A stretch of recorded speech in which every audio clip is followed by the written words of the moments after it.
rồi. Thử lấy vô nhỉ.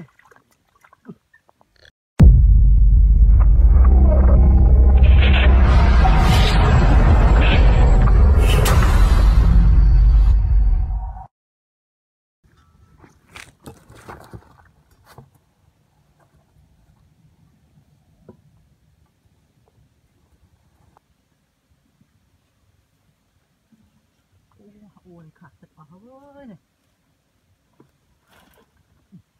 To này. Tay mình ấy quá.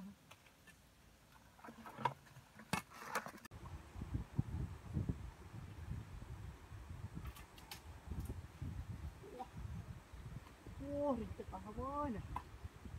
Đòn to quá. Thật là lính hả?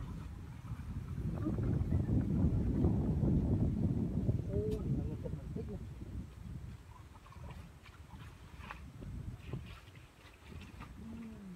Thật là lính quá.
Nó cũng chặt về nó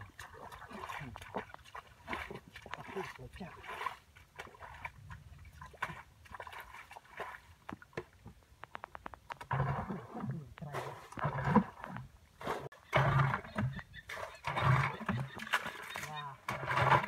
ơi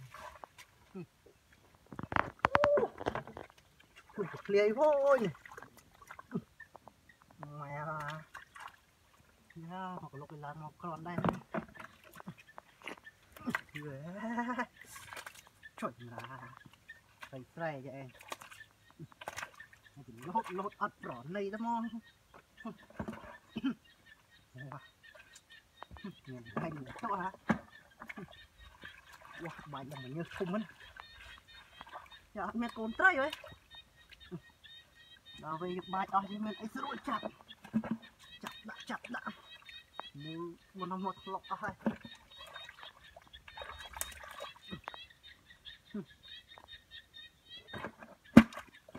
đam cả miên đây đam cả vô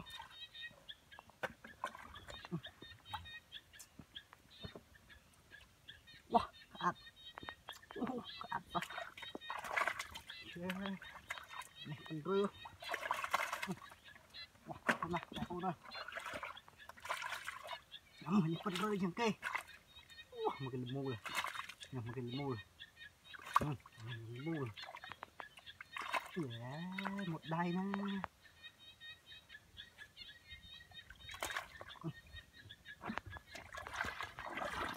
làm lần nữa này làm chết mấy bút này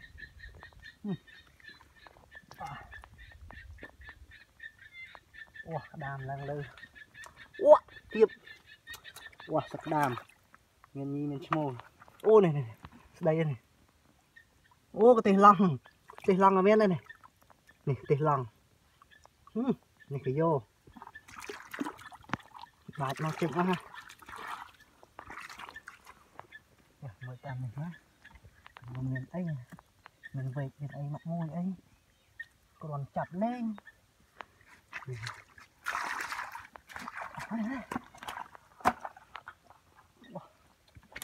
ngoài hầu luôn này đỏ cò quá giờ nó sờm rôn trốn miền rôn trốn là trốn của phần má đấy nè một tiệt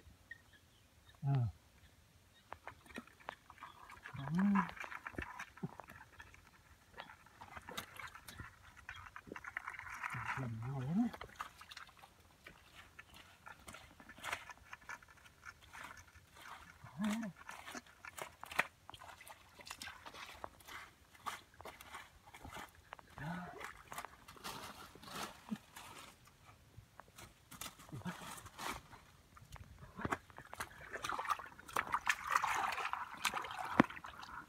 này làm một tiết bằng rò thế bắt anh xì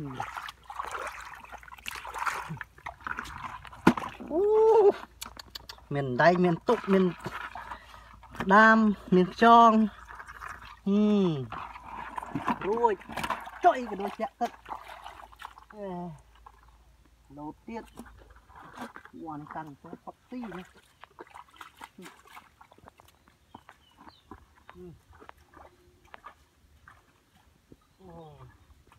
chẹt hai bằng bộ đi người chặt liền bạn nhé